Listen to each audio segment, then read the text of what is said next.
Sa ating lahat. Una po sa lahat, isang mainit po na pagbati po sa lahat po ng mga narito. Sa amin po mga kasamahan po sa panunungkulan po, sa bumubuo po ng Sangguniang Kabataan po ng Barangay Santísimo, sa bumubuo po ng Sangguniang Barangay sa pangunan po ng ating po masipag Ma'am Lenis Pinero, sa ating po mga bisita ngayong araw sa CDRMO, kay Sir Brian Berquito, sa staff po ni Consal Gel Adriano, sa ating pong daycare teacher, Mamilka J. Reyes, sa ating pong mga seniors, pangunan po ni Mang Dory Avila, sa ating pong mga todas, pangunan po ng ilang pangulo na si Mr. Nino Cortez, sa ating pong mga lupon, sa ating pong SPDA ng elementary at saka po ng high school na pangulo si Atilena Cuenca, sa bumubuo po ng Santísimo Chapel, sa bumubuo po ng Pinagultural Association, sa pangulo po ni Sir Geno Moreno, at sa ating po mga magsasaka association, at higit po sa lahat sa ating mga minamahalan natin mga taga-barangay Santísimo Rosario, magandang araw po sa ating lahat. Lubos po akong nagagalak na makasama kayo muli sa ating pong first semester Barangay Assembly ngayong taong 2026. Ang pagtitipon po ito ay patunay po ng pagkakaisa at patuloy po ng pagtutulungan para po sa ikamulan ng ating pong barangay. Sa pagpapatuloy po ng ating pong programa, ilalabag ko po ngayon ang mga nagawa at natupad po ng Sangguniang Kabataan sa loob po ng unang semestre ng taon bilang patunay po ng aming kapag na paglilingkod sa kabataan at sa buong barangay. Noong buwan po ng Disyembre, isang matagumpay po na giving program ang isinagawa po ng Sangguniang Kabataan ng Santísimo Rosario sa Santísimo Rosario Elementary School bilang pagdiriwang po ng Kapaskuhan. Mahigit 200 po ng mga mag-aaral mula kinder hanggang grade 2 ang nabigyan. Nagkaroon din po ng pasumba ang Sangguniang Kabataan noong December para po sa buong komunidad at meron din pong nilaan na parapol para sa lahat po ng mga nakilako. Sumuporta din po tayo sa nagdaang interbarangay po na binuo po ng Santísimo Rosario ng mga player po dito sa ating pong barangay. Natapos po ito noong January. Noong buwan po ng Enero, noong ika-6 ng Enero ng 2006, matagumpay po na isagawa po ang gift-giving activity para naman po sa mga mag-aaral po ng Santísimo Rosario Daycare Center sa pangunan po ng Sangguniang Kabataan. Ano sabing gawain ay naglalayo magdating po ng kasiyahan at inspirasyon po para po sa mga kabataan. Sa mga magitan po ng simpleng pagbigay po ng regalo, naging maayos at makabuluhan po ang programa sa tulong po ng daycare teacher na sa Mamilka Reyes at sa pakiisa po ng mga magulang.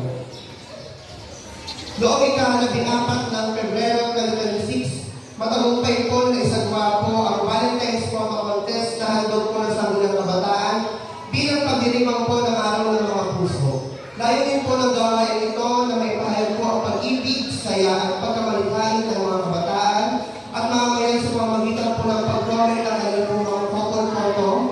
Naging makuli at makagulman po ang aktibidad na ito sa tulong po ng aktibong partisipasyon po ng mga kalahok.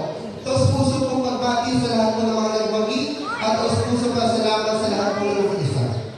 Noong buwan din po ng Pebrero 2026, ang inyong lingkod ay nakilala po bilang isa sa mga pinaka-aktibong SK Chairperson po sa lungsod ng San Pablo. Ang pagkilala ito ay sumasailalim sa patuloy na pagsisikap ng Panginoon na may taguyod po ang mga programang makabuluhan para po sa mga kabataan at sa buong komunidad. Higit sa lahat ito po ay bunga ng sama-samang pagkakaisa. Ang pagkilala po ito ay hindi lang para po sa akin, kundi para po sa buong Barangay Santísimo Rosario. Para po sa kaalaman ng lahat, ang Sangguniang Kabataan po ay ganap ng financially independent. Ito po ay nangangahulugang na ang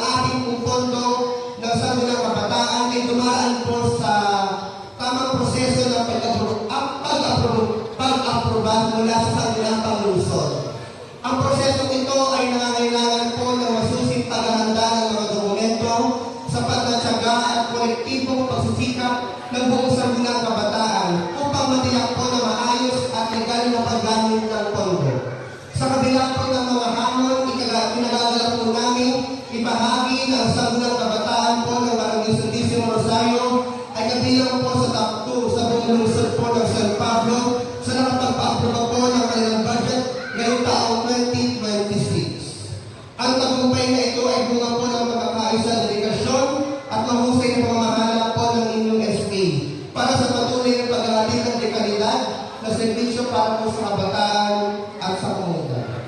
Noong po ika-21 po ng Pebrero taong 2026, matagumpay po na isagawa po ang sangguniang kabataan ang isang freedom drive po at repeating activity partikular po sa ating pumako ng barangay. Dahil po ng gawain ito na mapanatili po ang kalinisan, hatigit po ang mapaganda po ang ating komunidad. Sa pamamagitan po ng sama-samang pagkilos, naging maayos at matagumpay po ang naturang aktibidad. Noong pong buwan naman po ng Marso 2026, matagumpay po na isagawa po ng sangguniang kabataan ang repeating activity naman po sa ating po mga bench sa may ilog para Rizal. Layunin po ng gawain ito na mapanatili po ang kalinisan at mapaganda po ang nasabing lugar. Noon naman po ika-22 po ng Marso 2026, matagumpay naman po na isagawa po ng SK ang pagpintura po ng mga speed hump sa ating po mga kalsada, partikular po dito po sa ating po Santisimo Chapel at dito po sa may elementary. Sa pag-uuna po ng inyong lingkod, katubang po ang mga SK at mga kabataang voluntaryo ay naisagawa po ang pagpinturang ito. Ang layunin po nito ay magawing mas kapansin-pansin po ang mga speed humps upang makatulong po sa pagpapagal po ng mga sasakyan at maiwasan po ang posibleng aksidente sa kalsada. Para naman po sa darating na buwan ng Abril 2026, nakatakda po simulan po ng sangguniang kabataan ang Summer League para sa basketball at volleyball. Layunin po nito na maitayin po ang ating mga kabataan na makilahok sa mga gawaing mapalakasan at mapalakas po ang kanilang pisikal na kakayahan at maisulong po ang sportsmanship sa ating komunidad. Ang iba pong mga detalye, ang schedule po at mga lituntunin po ng paligid po namin ay aming pong ipapaalam po sa Sangguniang Kabataan page. Sa pagtatapos po ng aming pong paglalahad, nais ko pong iparating ang aming pong taus-pusong pasasalamat sa lahat po ng nakiisa at patuloy po na sumusuporta sa mga proyekto at atikain po ng Sangguniang Kabataan. Ang bawat tagumpay po na ating nakamit ay patunay po ng pagkakaisa, pagtutulungan at malasakit ng bawat kabataan at mamamayan dito po sa ating pong barangay. Bilang po inyong SK Chairman, sisikapin po namin ipagpatuloy kasama po ang buong Sangguniang Kabataan, katuwang din po ang ating pong Sangguniang Barangay, ang mga programa para sa kapalakanan at paglandag ng kabataan, mga proyekto magbibigay po ng inspirasyon, oportunidad at direksyon